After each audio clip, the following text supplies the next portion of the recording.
morning.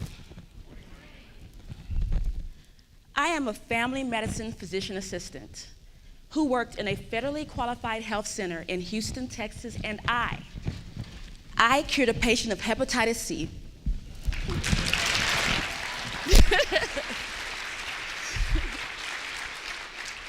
I know you usually don't hear about a PA curing a disease because that's usually left to the doctors and the specialists. And I never would have thought that working in a community clinic would have even led me down this path. I would joke and tell my family and friends and say that community medicine has this love-hate relationship with me. But I can honestly say today that I have absolutely thrived on the opportunities and even those challenges that have been presented to me. As with most of my classmates after grad school, the plan was to make my mark on the prestigious Texas Medical Center. With the attractive pay, flexible schedule, name recognition, location, working in a community clinic was not even on my radar. But as a new grad, I wanted to see, do, and learn everything.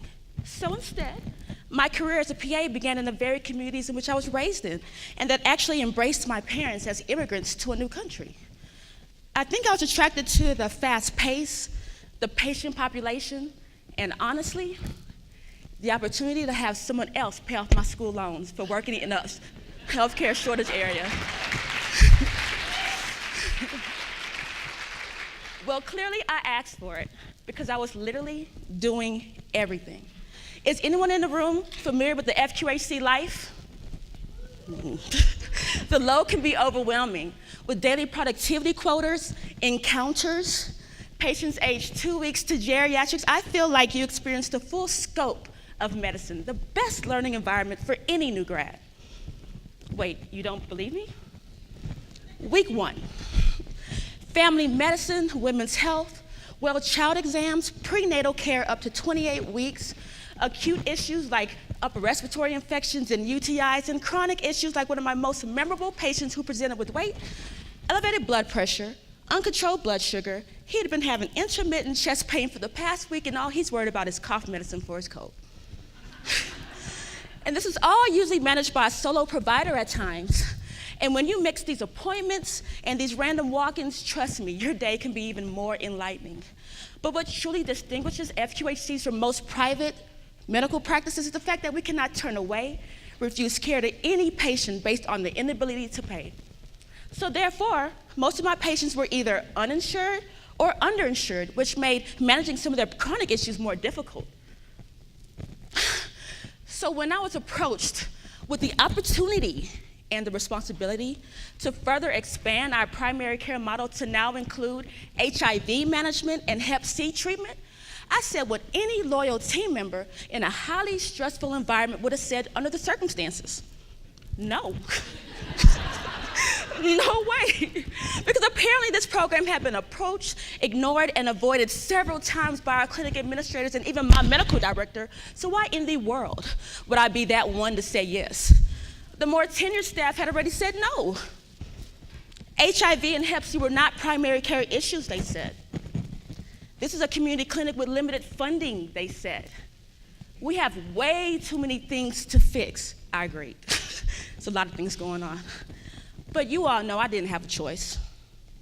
So what do you do besides pray when you're put in a situation like this one? I called my mom. Mommy, they're really trying to get me to quit today because I called my mom because she's a PA too. So she would clearly understand my dilemma. Clearly not. I feel like I was in a Nike commercial. Just do it. Just do whatever they tell you to do. So there enters Mr. John Rocks. Self-employed husband, no medical insurance, and a recently discovered diagnosis of hepatitis C. Mr. Rocks discovered he had hepatitis C not from a past drug history or a tattoo he received when he was younger. He thinks he got it from a contaminated blood transfusion after a severe motorcycle accident in the 1980s. And even then, Mr. Rocks had no idea about this virus running rampant in his bloodstream until almost 3 decades later, in 2012, after being managed and treated for high blood pressure. So clearly after this diagnosis, he felt like he had nowhere to turn. I remember him telling us about the depression he felt and the fact that he felt like a ticking time bomb. This is what he told us. I found out it will kill you. They called it the silent killer. I thought I was up a creek without a paddle, no money, no insurance. I just turned 50 and to find out that I had this disease.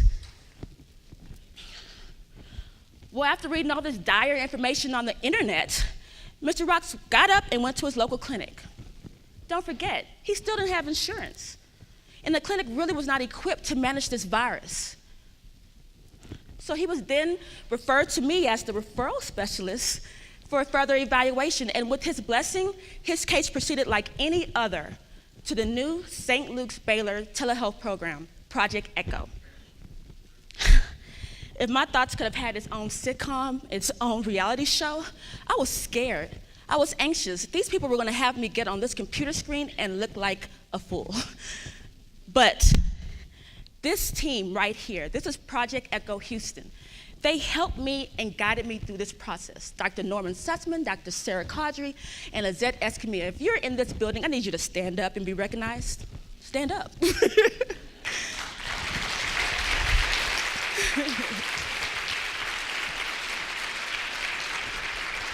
And so with my guidance, Mr. Rocks began 12 weeks of treatment in the early fall of 2014, and his virus has since been eradicated. It's gone. He was cured.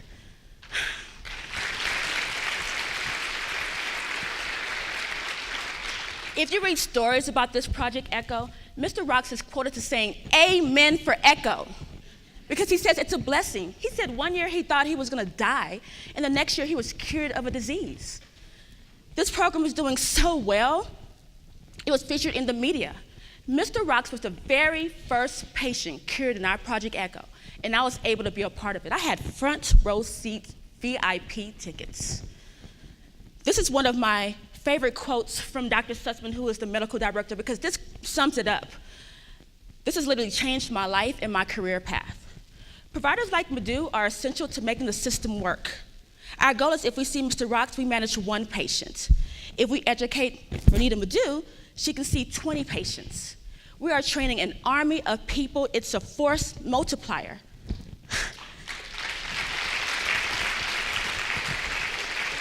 This is Project ECHO.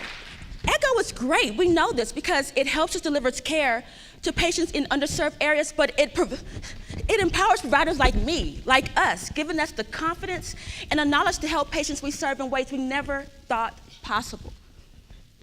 So what are the benefits if you haven't figured this out already? Well, I picked up a couple of personal things here and there. One, I have specialists on speed dial. I can contact one person, Lizette Escamilla, the Project ECHO coordinator, and I was involved in nearly every ECHO we provided. So I can call the cardiologist, the infectious disease specialist, the hepatologist, the psychiatrist. They knew my name. They spoke to me one-on-one as a colleague. Trade secret, I bet you didn't know that patients don't always go where you refer them to. So I don't have to worry about them getting lost to care. They didn't have to navigate our medical center, 5 different providers unless it was absolutely necessary. They already knew us. Their medical home, patient-centered medical home. They knew my staff, they knew me. We already treated their children for their well-child exam, their parents for their high blood pressure refills. They stayed home. I'm ashamed to say that I was not too fond about this program in the beginning, but I'm actually pretty good at it. I was able to develop a running protocol, train new staff and my employees.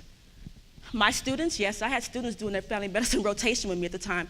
They have since graduated and now see HIV and Hep C as manageable within the primary care model. I have grown so much from this experience, and I'm not even looking back. I've been invited to speak at conferences like this, and I have talked to the counselors. I've started my application. I'm going to get my PhD in public health. I want to be an expert. I want to teach.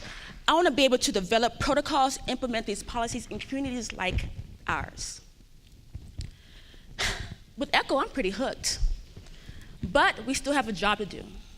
My family is from a small village in Nigeria, West Africa, where there's no health care, and the only decent health care is several hours away. They are dying and suffering from common conditions that could easily be managed by a trained professional.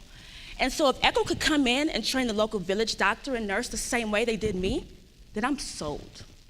Thank you.